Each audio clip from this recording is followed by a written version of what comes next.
Hey, do you remember the M people, Harold Hillman? The N people. No, M. M. Yeah. M. Moving on up, moving on. That was a big song back in the 90s, I think. Who sang it? The M people. The M people? Yeah, I yeah. don't remember that song. No, well, it's a song that sticks in your mind because it's so bad, you know.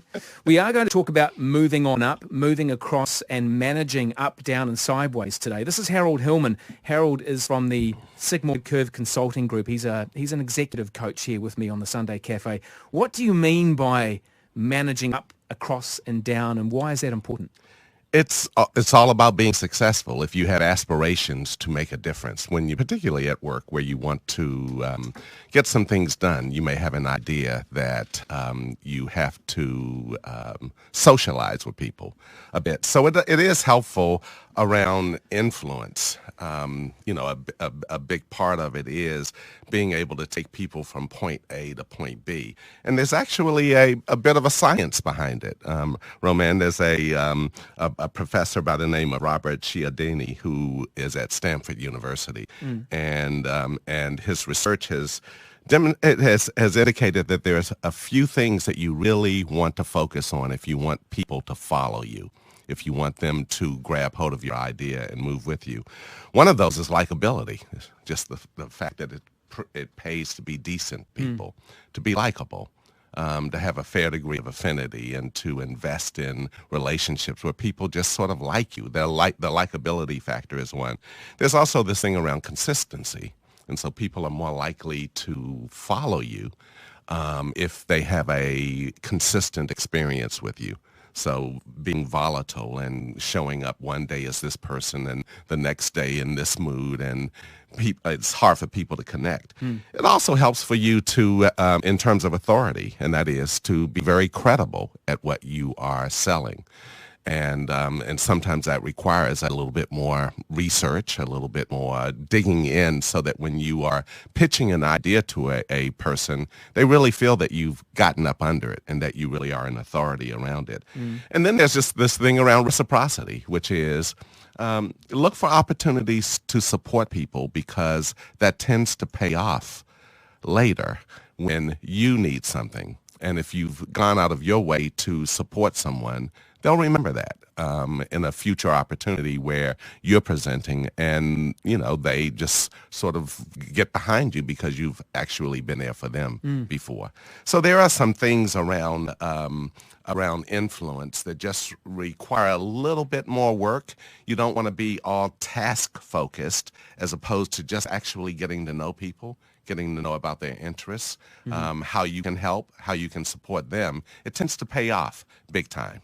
Why is it important for a manager to be liked? Why would you care if you're liked as a manager? Just do the job or leave. Yeah, there's a certain degree of compliance that comes with your rank. So if you are a team leader, because you are the boss and because your views are consequential on how a person is evaluated and whether or not they succeed, they are likely to follow you. And I often say to people, make a difference between whether or not you just want people to comply because you're the leader, or if you want them to commit at a deeper level, and that requires you to go beyond just using your title or your rank. Sometimes there's some leaders who don't have what I call high emotional intelligence, are often very mean and, just really sort of take the energy out of people. But they get people to follow them because they happen to be the boss.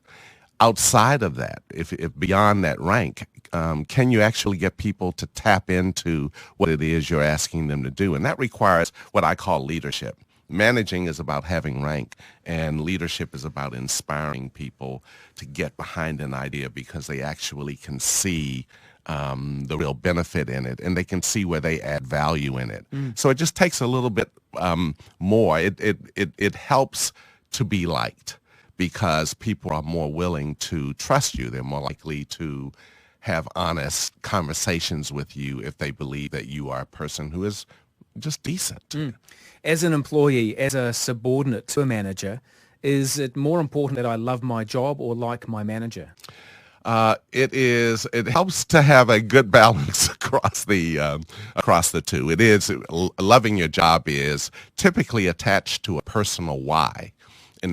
Simon Sinek, I think his TED Talk is probably the most watched TED Talk, and it's about the power of why, which is if you choose an occupation that is actually attached to a deeper sense of purpose, you're just into it. You're in the zone. Who was that, Harold? It's Simon Sinek.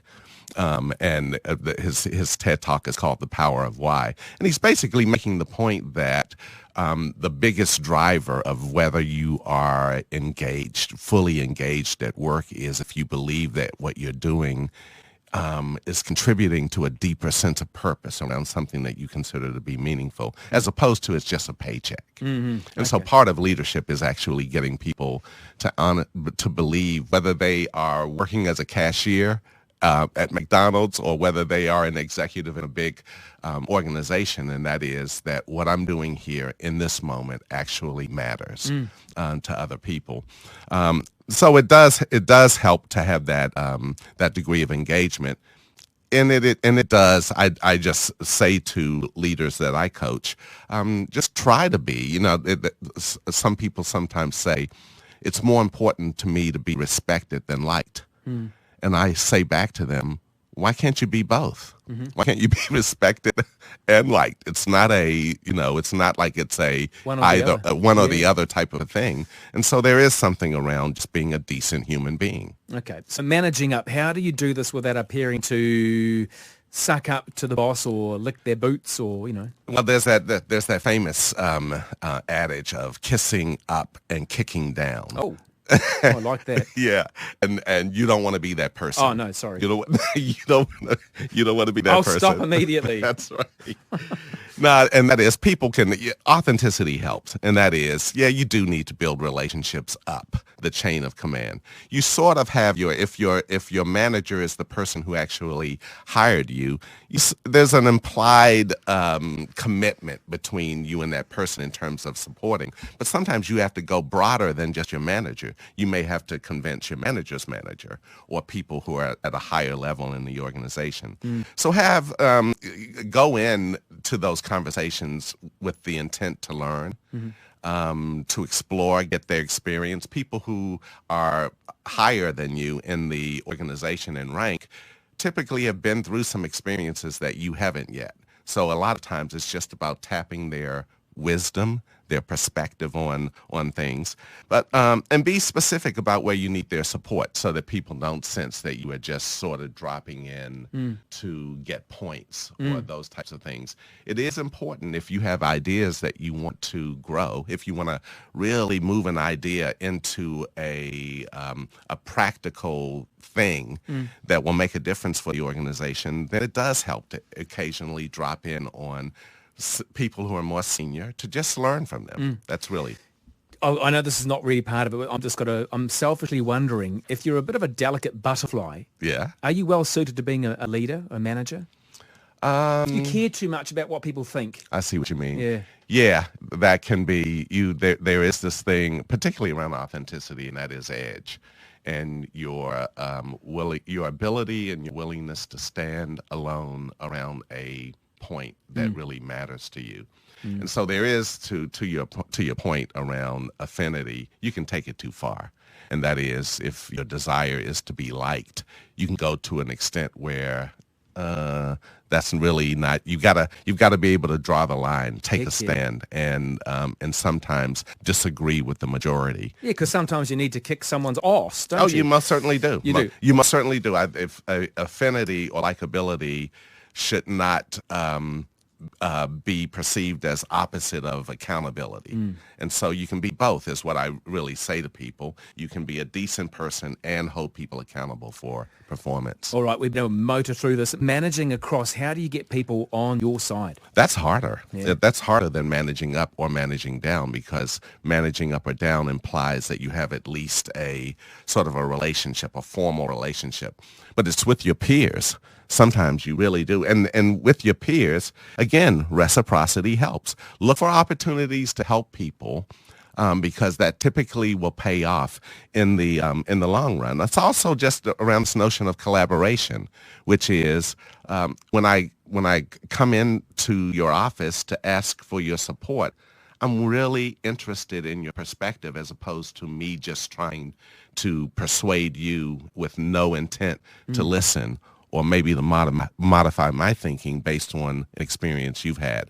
So managing across is a lot more difficult. It just takes a bit more time, but the investment in relationship is important. Okay, in about 20 seconds, how do you manage down successfully, getting people to follow your lead, Harold? Yeah, rather than just using your rank as leverage, as we talked about before, it's really around the sense of engagement, and that is moving people from just feeling like they have to comply with you because you're the boss to really being committed because they buy into your vision. So sell a vision to your direct reports. It really helps. If you would like Harold Hillman, executive coach in your business, to make things work better and help you understand your job better, how do you get in touch with you, Harold? I am at www.sigmoidcurve.com. Nice. A pleasure as always, Harold. Thank you so much. Thank you.